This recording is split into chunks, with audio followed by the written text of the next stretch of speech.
बीसलपुर गांव में एक सरकारी हैंडपंप लगाया गया था, लेकिन समय के साथ साथ हैंडपंप से गांव वाले कई घटनाएं देख चुके थे। कोई भी उस हैंडपंप के पास अकेला नहीं जाता था। अरे मीना सुनो, हैंडपंप के पास अकेली मत जाना। किशन बता रहा था कल रात को हैंडपंप से अजीब सी आवाज आ रही थी।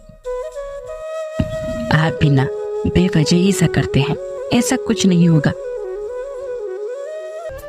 मीना दोपहर के समय अकेली ही हैंडपंप के पास चली जाती है। वह जैसे ही पानी बनने लगती है तभी हैंडपंप से अजीब सी आवाज आती है। कितने दिनों बाद आज भोजन आया है, मैं बहुत भूखी हूँ। मुझे छोड़ दीजिए चुड़ैल, मुझे छोड़ दीजिए। मैं तो यहाँ अभी आई हूँ, अनजाने में यहाँ आ गई। मुझे छोड़ दीजिए चुड़ैल जी। चुड़ैल मीना का खून पी जाती है। मीना वही बेहोश होकर गिर जाती है। श्याम जैसे ही घर पर आता है वह मीना को घर पर न पाकर काफी ज्यादा चिंतित हो जाता है। श्याम मीना को ढूंढने के लिए निकल जाता है। कुछ देर के बाद श्याम सोचता है क्यों ना मीना हैंडपंप के पास तो नहीं चली गई, मैं अभी चलकर देखता हूँ।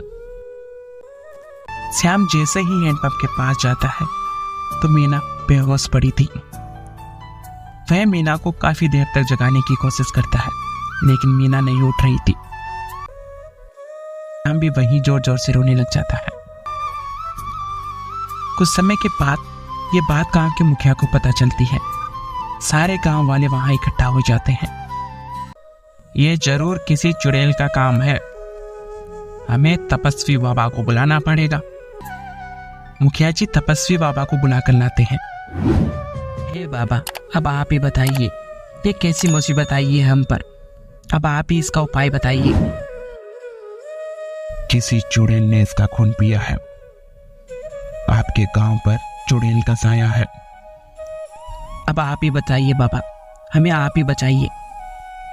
साधु बाबा अपने हाथ में कुछ मिट्टी लेते हैं और उसे हैंडपंप पर डाल देते हैं और मंत्रों का उच्चारण करते हैं। तभी चुड़ैल की आवाज आने लगती है। मुझे माफ कर दीजिए बाबा, मुझे माफ कर दीजिए बाबा।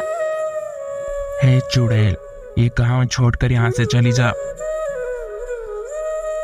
चुड़ैल वहां से चली जाती है।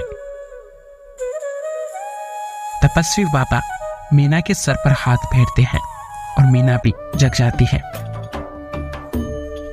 सभी गांव वाले तपस्वी बाबा के सामने हाथ छोड़कर खड़े हो जाते हैं और खुशी खुशी सारे गांव वाले अपने घर लौट जाते हैं।